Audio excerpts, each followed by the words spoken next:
Some women are respected immediately, and no one can quite explain why.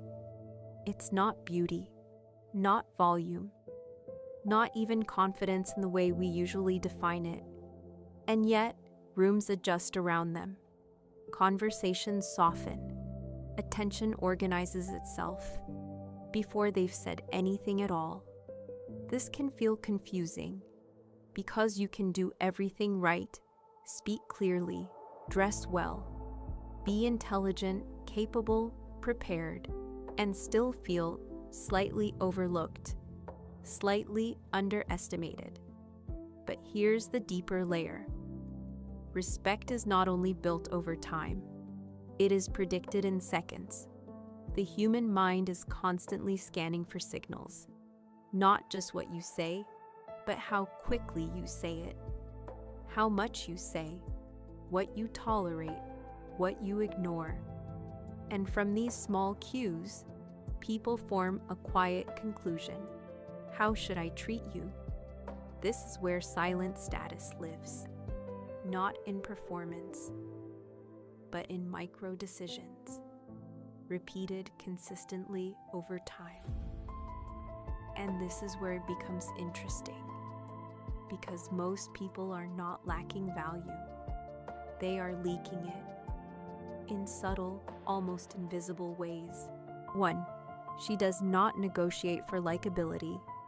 There is a quiet negotiation happening in most interactions. A subtle softening, a slight over-accommodation, a need to be received warmly.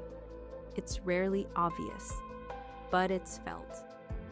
She steps out of that negotiation, not by becoming cold, but by becoming neutral. She allows space for others to decide, because she understands something foundational. Respect is not built on immediate warmth. It's built on perceived self-respect, and self-respect is rarely loud. 2. She uses time differently in conversation. Most people treat conversation like a reflex. Immediate answers, quick affirmations, fast responses. She doesn't. She introduces space, a brief pause, a measured response, a controlled pace. And this small shift changes perception instantly, because speed often signals eagerness, but measured timing signals choice, and choice implies power. 3. She does not dilute her statements. There is a pattern many people fall into. They say something and then soften it. Just, I think, I might be wrong, but these phrases seem polite. But they quietly reduce clarity. She removes them, not to sound harsh, but to sound complete. Because when a thought is finished, it does not need to be defended in advance. And this is where people begin to listen differently. 4. She observes before she positions herself. Most people enter conversations trying to establish identity quickly, to show value, to signal intelligence, to be understood immediately. She delays that impulse. She watches, listens beyond words. Not just what is being said, but how people behave when they think no one is analyzing them. And this gives her something most people don't have: context. So when she speaks, it lands with precision, not volume. 5. She does not reward. Subtle disrespect. Disrespect is rarely obvious. It appears in tone, in timing, in small dismissals. Most people react quickly. They correct, defend, over-explain. She doesn't. She notices, and then she withholds response. This is not avoidance, it is control, because attention is a form of reinforcement. And when you remove it, the dynamic shifts, quietly, but permanently. 6. She is comfortable being fully seen. There is a subtle discomfort many people carry. hesitoire. They break eye contact too quickly. They fidget. They adjust constantly. Not because they lack confidence, but because they are aware of being evaluated. She is not trying to escape that evaluation. She allows it. Steady eye contact, still posture, minimal unnecessary movement. And this communicates something deeply psychological. I am not seeking approval in this moment, which paradoxically creates it. 7. She controls endings, not just beginnings.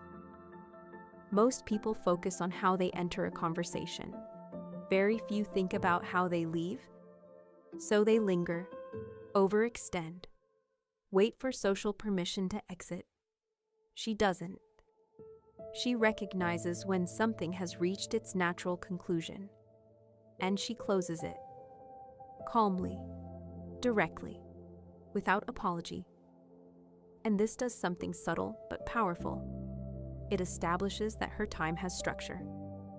And that structure signals value, heart. 8. She is not afraid of silence. Silence exposes people. It removes distraction.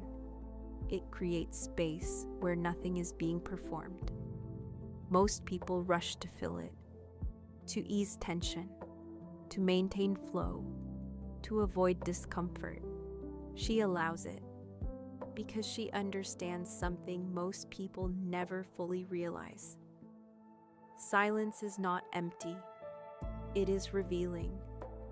And when you are comfortable inside it, others begin to read you differently, not as someone trying to maintain the moment, but as someone who defines it. And this is where everything shifts. The issue was never that you lacked intelligence, or taste, or capability. It's that in small, repeated moments, your behavior suggested uncertainty, not loudly, but consistently. Silent status removes those signals, not by adding something new, but by removing what was unnecessary. The extra words, the rushed timing, the reactive energy, the need to secure approval immediately. And what remains is clarity. And clarity is what people trust, even if they don't consciously understand why. Over time, this changes how people approach you, how they speak to you, how they listen, how seriously they take your presence. Not because you asked for respect, but because nothing in your behavior suggested you would accept less. Silent status is not declared. It is inferred, quickly, quietly, and often permanently.